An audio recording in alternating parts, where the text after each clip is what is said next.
नमस्कार बंटी जी, NVC 24 media में आपका बहुत बहुत स्वागत है। नमस्कार नमस्कार अभिषेक भाई।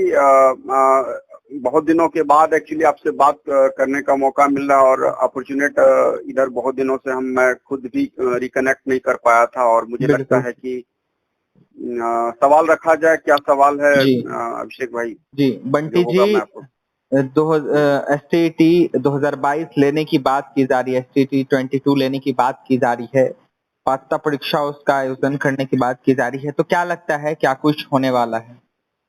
देखिए, सबसे पहली बात अभिषेक भाई, आप एसटेट 19 को कवर करते रहे और मुझे लगता है हार्डली एक साल से तो आप कवर कर रहे हैं। एनबीसी 24 हमेशा हर मोर्चे पे हम लोगों के साथ रहा है, जी चाहे जी वो बिल्कुल। जिस भी मोर्चे की बात हो, चाहे सड़क से सदन से हो या ट्विटर कैंपेनिंग से लेके सब कुछ जगह पे हो। हमारे हर टीम के लोग गए आपके ऑफिस में और हर तरीके से कहीं ना कहीं आपने न्यूज कवरेज किया है।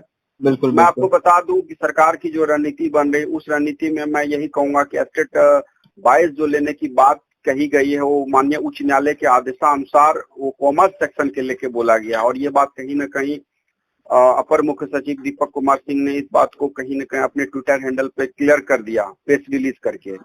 और सबसे बड़ी बात है कि जो एस्टेट 22 लेने की बात हो रही है वो कॉमर्स सेक्शन +2 के लिए है जी और कॉमर्स सेक्शन में ये सिर्फ पार्टिकुलर उस सब्जेक्ट का एस्टेट वाइज लेने की बात हो रही है। मैं आपको बता दूं कि चाहे प्राथमिक हो, उच्च प्राथमिक हो, माध्यमिक हो, उसमें जी कहीं कोई दिक्कत नहीं आएगा, या उच्च माध्यमिक हो, उसमें कहीं कोई दिक्कत नहीं आएगा। दिक्कत जहां तक बात है कॉमर्स सेक्शन के लेके।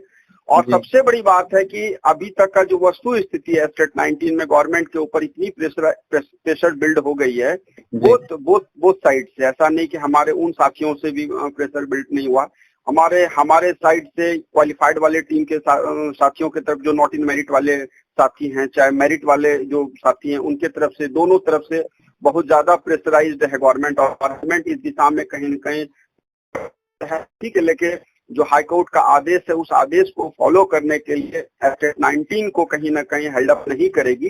एस्टेट 19 के लिए जो आना है जुलाई के बाद अगस्त 100% आएगा और हमें पूरा विश्वास है भाजपा जदयू की सरकार इस दिशा में कहीं न कहीं प्रतिबद्ध है और कटिबद्ध है। और बिहार सरकार, खास करके शिक्षा मंत्री, अभी आपको पता है कि कोरोना पॉजिटिव हैं और हमको लगता है कि जैसे वो पॉजिटिव से कवर होंगे, हमको लगता है 100% नोटिफिकेशन एस्टेट 19 के लेके आएगा। और सबसे मैं आपको बता दूं कि पूरे बिहार के 38 जिला में लेटर सर्कुलेट हो रहा है, डीओ ऑफिस में सब जगह पे सीट जोड़कर गन्ना मांगा जा रहा है, कितनी सीट की कहाँ पे खाली है। उसके बाद मुझे लगता है कि नोटिफिकेशन बहुत जल्द और एक बहुत ही सही पहल की दिशा में एस्टेट 19 जा रहा है। जी, सवाल रखिए जी। सर। बंटी जी, लगातार आंदोलन आप लोग कर रहे थे, क्या इसका निष्कर्ष निकला?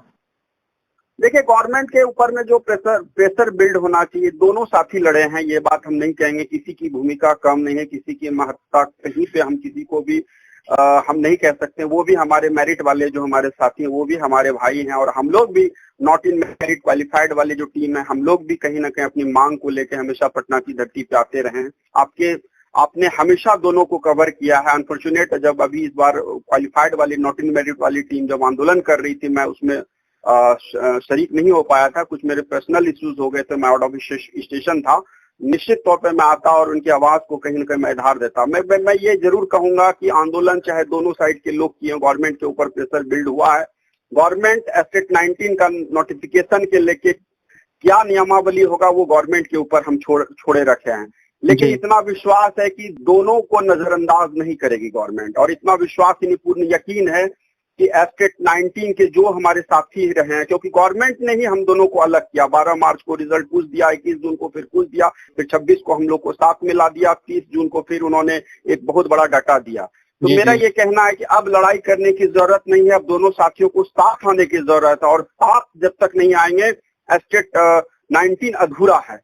और मैं आपको बता दूं, जितना भी अभी तक आंदोलन हुआ है, आंदोलन का ही परिणाम है। चाहे वो उस साइड के लोग आंदोलन किए हो, चाहे अपने साइड के लोग आंदोलन किए, आंदोलन का ही प्रतिफल है कि दोनों साथी को कहीं ना कहीं गवर्नमेंट उस पर नजर रखे हुए है। और पूरी तरह से मैं प्रतिबद्ध हूँ कि गवर्नमेंट कहीं ना कहीं 100% नोटिफिकेशन जो लाएगी वो 100% दोनों साथियों के लेके, चाहे वो मेरिट वाले हो, चाहे नॉट मेरिट वाले हो, क्वालिफाइड वाले हो, सबको ध्यान में रख के। और प्राथमिक हो, उच्च प्राथमिक हो, माध्यमिक हो, उच्च माध्यमिक हो, सबके लिए कहीं ना कहीं रणनीति बना के सही दिशा में एवं दशा में नोटिफिकेशन आएगा। और मेरा बंटी जी अंतिम सवाल है आपसे, जिस तरीके से दोनों आपके दोनों तरफ के साथियों ने प्रदर्शन किया, एक तरफ आपके साथी से दूसरी तरफ मेरिटधारी अभ्यर्थी थे, तो क्या लगता है सरकार क्या करेगी, शिक्षा विभाग क्या करेगा आप लोगों को लेकर?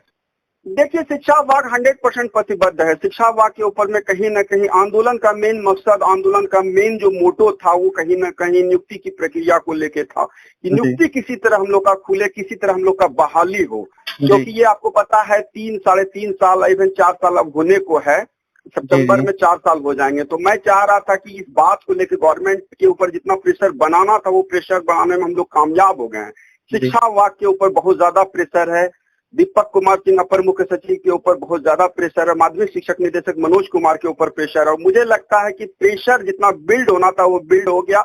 अब गवर्नमेंट के ऊपर छोड़ देना चाहिए और गवर्नमेंट का हम लोग को डिसीजन और हम लोग का नोटिफिकेशन का इंतजार करना चाहिए। और अब वो टाइम नहीं है कि हम लोग एक दूसरे का खींचतान करें और एक दूसरे के बारे में पब्लिक डोमेन में, मीडिया में एक दूसरे को हम आरोप प्रत्यारोप करें, क्योंकि अब वो समय आ गया है जो हम लोग दोनों एक मंच पे आके एक सही दिशा एवं दशा के हिसाब से आगे बढ़े और नोटिफिकेशन का इंतजार करें। और डॉक्यूमेंट्स उन बिहार के 38 जिला के अभ्यर्थियों से मैं कहना चाहूंगा कि डॉक्यूमेंट्स जो तैयार आप लोग रखें, क्योंकि आपका डॉक्यूमेंट्स जब तक नहीं रहेगा तब तक आप जो प्रक्रिया होगी, जो नोटिफिकेशन की प्रक्रिया होगी, इसमें भाग लेने का जो प्रक्रिया होगा उसमें आप पार्टिसिपेट नहीं करेंगे। इसलिए सबसे पहले आप लोग सारे साथी डॉक्यूमेंट्स अप टू डेट रखें, तैयार रखें। और बहुत जल्द हमें पूरा विश्वास है जुलाई एंड में, अगस्त के फर्स्ट वीक में हो सकता है कि नोटिफिकेशन जारी कर दे बिहार सरकार। जी, अंतिम में जाने से पहले क्या कहिएगा तमाम साथियों को अपने? मैं यही कहूंगा कि देखिए, लड़ाई जरूर गवर्नमेंट के द्वारा लगाई हुई थी और बहुत साथियों के ऊपर लगाई हुई थी। तो गवर्नमेंट ने कहीं ना कहीं इसके लिए एक प्लानिंग कर लिया और हमें पूरा विश्वास है गवर्नमेंट जो भी करेगी किसी भी साथी के साथ कोहित नहीं होगा, किसी के विरुद्ध ऐसा फैसला नहीं होगा जो पार्टिकुलर एक को फायदा देगी, एक को नुकसान देगी। बैलेंसिंग करेगी गवर्नमेंट, इतना पूरा विश्वास है। पूरा विश्वास ही नहीं, पूरा यकीन है। और जो भी हमारे साथी है उन सारे साथियों से कहना है कि हमने अगर लड़ाई लड़ा है तो सरकार से लड़ाई लड़ा है, आपके साथ हमारी कोई लड़ाई नहीं है। और ये लड़ाई नोटिफिकेशन के लेके है, बहाली को लेके है और पूरी तरह से नियुक्ति की प्रक्रिया को जारी करने के लेके है। जी बिल्कुल, आपने सुना है एसटीईटी के क्वालिफाइड अभ्यर्थी बंटी का क्या कुछ कहना आपने सुना है। देखिए, बंटी साफ साफ कह रहे हैं कि हम तमाम भाई हैं और एक साथ लड़े, और हमारी जो बातें हुई है सरकार से, जिस तरीके से विभाग की तरफ से जो बातें निकल के आ रही है उससे हम आश्वस्त हैं फिलहाल। जिस तरीके से विभाग ने कहा है कि आपकी जो बहाली है वो हो जाएगी, तो कहीं ना कहीं देखने वाली बात होगी कि इनकी बहाली कब तक होती है।